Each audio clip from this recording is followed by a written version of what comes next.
Hi, I'm Jana, and this is a real mom car tour of a car that is not exactly a mom car. This is the 2024 Toyota GR Supra, and today we're looking at the 3.0 premium trim level. If you're watching this video, it's for one of three reasons. One, you follow my channel for another reason. You stumbled on this video. Thanks for watching. Two, you were searching out specific information about the Supra. Welcome. Three, you're really hoping I show my toes. So the great news is I've got something for everyone.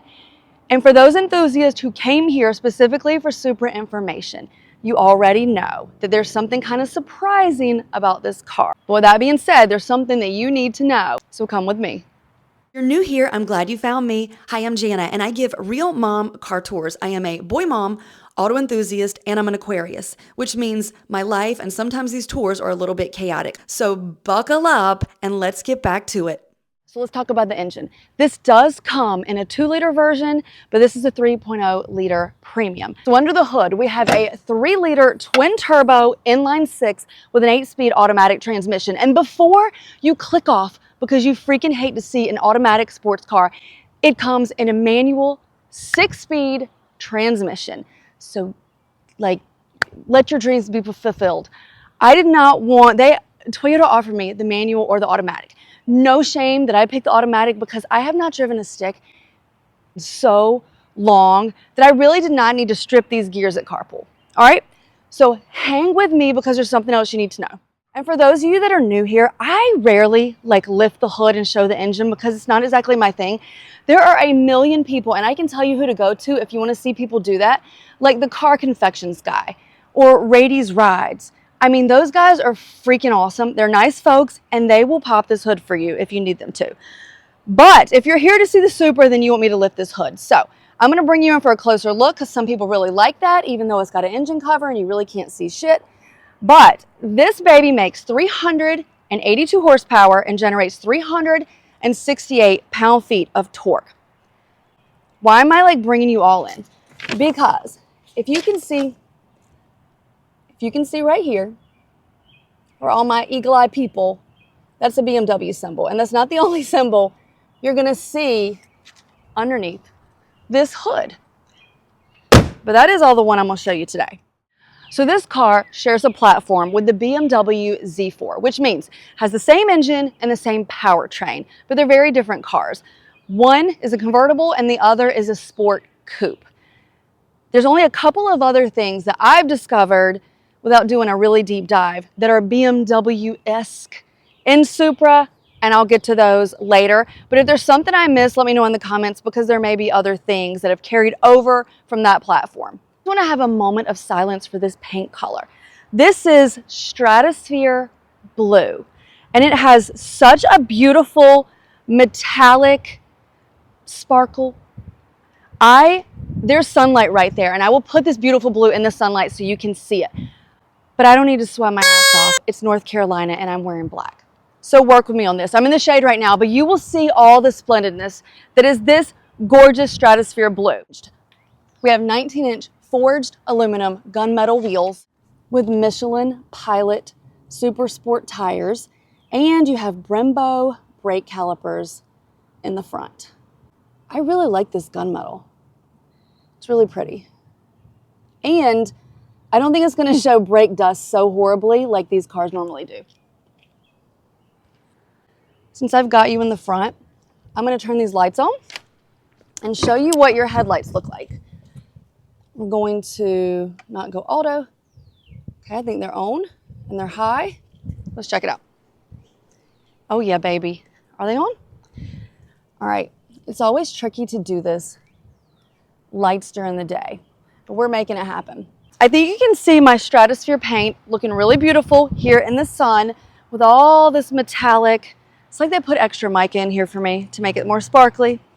On your keychain, it's a proximity keychain, so if you approach the car and it's in your pocket, it'll lock, unlock, that sort of thing. Not unlock, it'll lock. Let me just show you. If I hold down the unlock button, it will lower my windows and my mirrors were already open. Check me out. But if I hold down my lock, it should raise my windows and fold my mirrors in. I'm just so excited because usually this is where the demos go off the rails, like when there's a hands-free lift gate and it says kick or whatever, and nothing ever works when you want it to. I'm bringing you in so you can see how really, I just love it. I'm gonna stop talking about the paint, but now that I am on this detail, we're gonna have to talk about this too. So let me show you some of these aerodynamic accents is what I'm gonna call them. So you have these on the front of each hood. You have them on your doors. My glare is really bad right now. Here's what you need to know about these. They are all for show and they are not for go. So they are not ventilating anything. There's no real use for them other than to look cool. And honestly, I'm fine with that. I think for this price tag, it's working for me. And now that we've landed on the gas tank area, I think that's a good time to mention your MPG. Your gas tank is on your side fender, which has this curvy flare. Your MPG, 23 around the city, 31 on the highway for a combined of 26 MPG. And while we are still outside, before I jump in the driver's seat where I was probably born to be, I'm not really a passenger princess. This does have a privacy cover built in, and it's a really good storage space. I'll bring you in and show you that because it's just going to be a lot better. This is a really good storage space. This is probably not someone's daily driver, so I don't need to go into exactly how much you can fit back here. But everybody likes to talk golf clubs, and I do golf, so I guess I could go get mine and slam them in here, but I'm thinking we could put 2 golf bags in here because I use men's clubs, so I have long legs. So that's an unscientific guess. Somebody might be able to put 4 in here. Good for you, short guy. You can see your giant speakers that go to your 12-speaker JBL premium sound system, but I'm going to tell you more about that when we get inside. I don't know if I mentioned that it has this privacy cover, but I like it. And then you have these hand grips to help you get it closed. And in the back, I love the way this looks. I love the lines. I love the design language. You have your dual exhaust, your sensors for your proximity stuff, and your backup camera. And of course, your GR badging, which is, I always say this word wrong. Is it Gazoo Racing? The Toyota Racing, Gazoo? Gazoo. Work with me on that. Couple of things that I do want to mention. For those of you that care about size, this car is 14 feet long. It has an 8-foot wheelbase. The actual car is 6 feet wide and 4 feet high.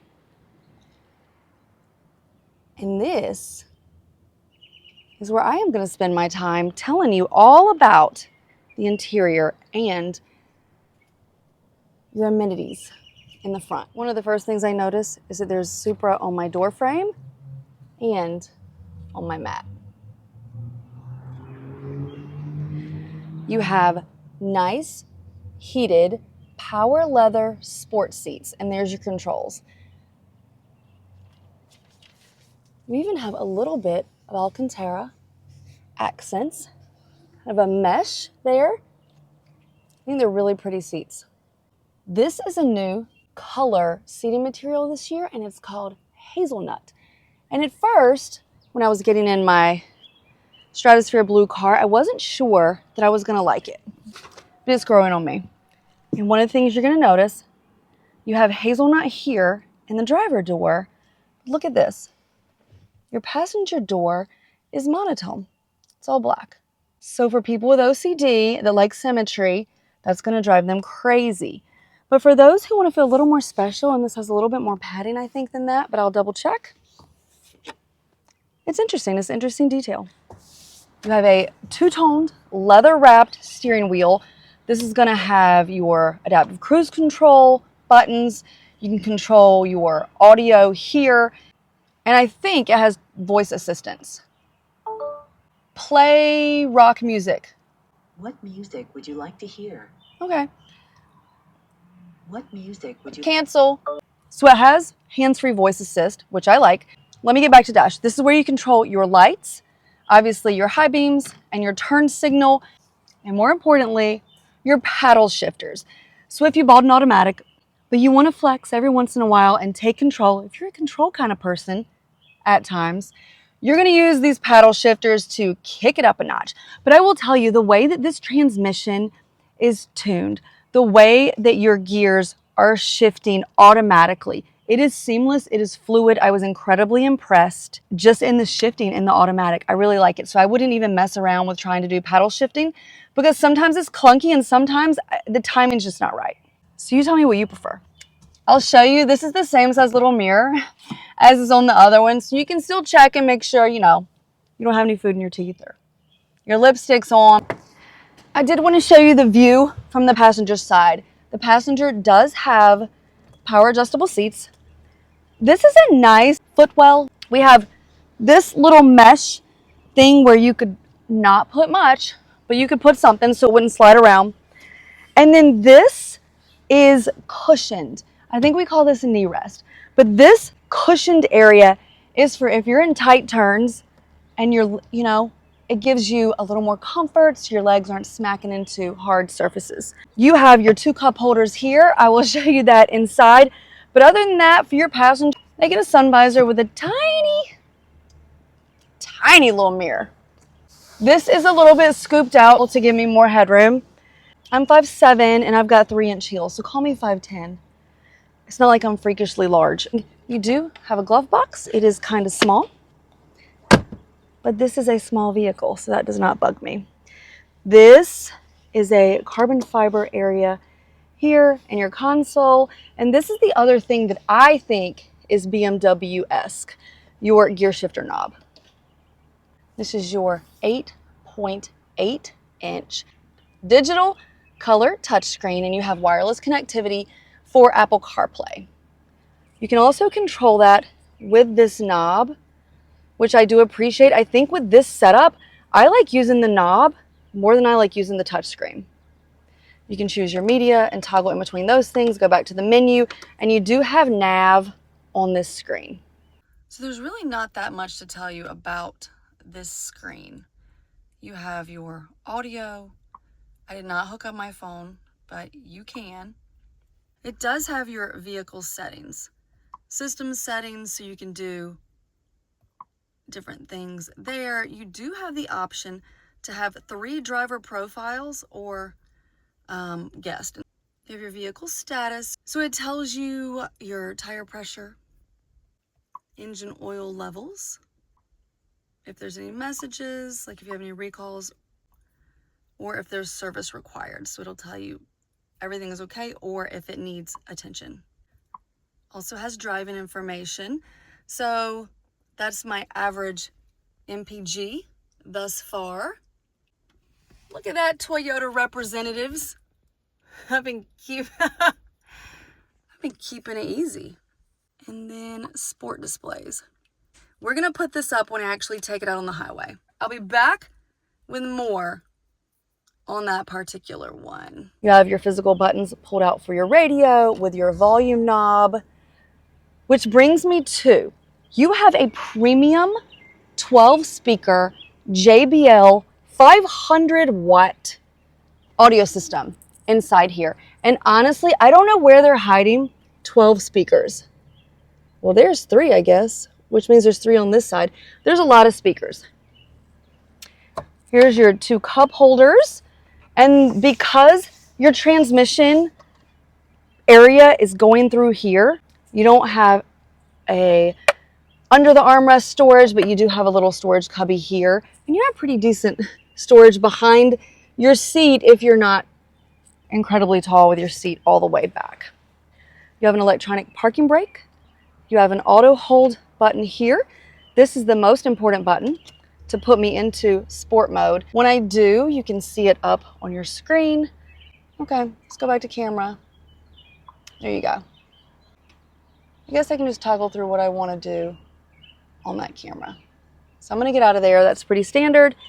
This is your traction control button, and I will tell you that I definitely needed all the traction control because I definitely could fishtail in this as aggressively as I drive. And this button right here is what a lot of my drivers are going to want to know about. That is your Toyota Safety Sense button. It controls all your safety features like lane departure and your blind spot monitoring. It allows you to turn them on or off as your preference. Here is your part analog and digital driver information center, your gauge cluster. Close up of this, your vents, all of these buttons. And I think I forgot to mention, you have a really nice wireless charging pad. And because you're going to be going fast a lot, this holds it in. It gets snug in there. I had no problems with that at all. Really, really liked it. And here you can see a close-up of my bolstering on my leg because I have hazelnut. And remember, this is black. So OCD is not bothered like I thought it would be. And you have a color head-up display, which actually shows pretty well right there. It's always a struggle to show headlights during the day, so I will commit to trying to come back at night so you can see the lights. But you have a 6-lens auto leveling LED light headlights and LED daytime running lights, which everybody calls DRLs, but I'm not that cool. And obviously if you have LEDs in the front, you're also going to have LED brake lights in the back. And it has automatic high beams. I'm going to show you one of the things that is a BMW-esque thing, but I have to lock the car to show you. And it should activate a security system. Do you see this red light under here that's blinking? See that blinking red light right there?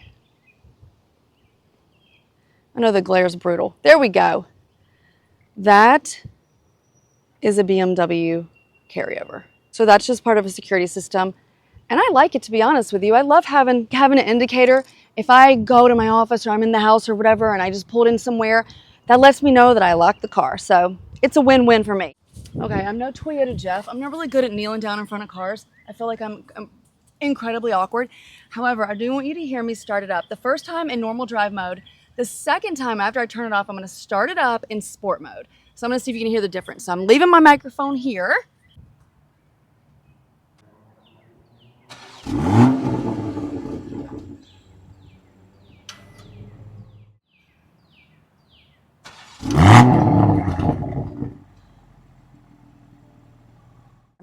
So I'm back in the microphone. Could you tell the difference? I feel like there's things that I forgot to tell you about this car. I really like it. I've only been driving it a couple of days, so I'm going to update you later and I will insert driving footage, or I will do a separate video which is about my driving impressions. But from what I did today, I only kicked it into sport mode once or twice. I was very impressed. I loved it. And I love the flex of starting it up in front of people. Let me start her up one more time for the cheap seats. I love it. And then I've got my thing on selfie mode, so I never know where to look, so I probably look cross-eyed. Oh my gosh. But I think that's it. So I hope you enjoyed this quick tour of the 2024 Toyota GR Supra. If you did, consider liking and following me or hitting the bell or doing the notifications or whatever it is that we're doing on YouTube. It helps creators more than you would ever know. All the mistakes are my own. I try to catch them in editing if I notice that I said something wrong or transposed a number or just said the freaking wrong thing. I'll usually catch myself. So if I'm your vibe, you can follow me on TikTok or Instagram. And I even have a website, which is pretty banging, honestly. realmomcartours.com. So let me know what you thought of this in the comments. Be kind. I am somebody's mom. And I'll see you next time. Thanks for watching.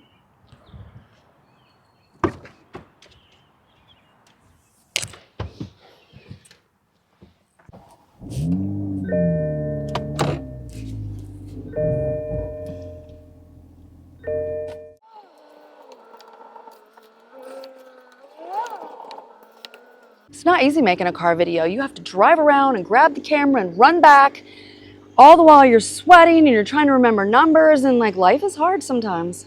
I'm giving you some extra shots in every light. Now you really should subscribe.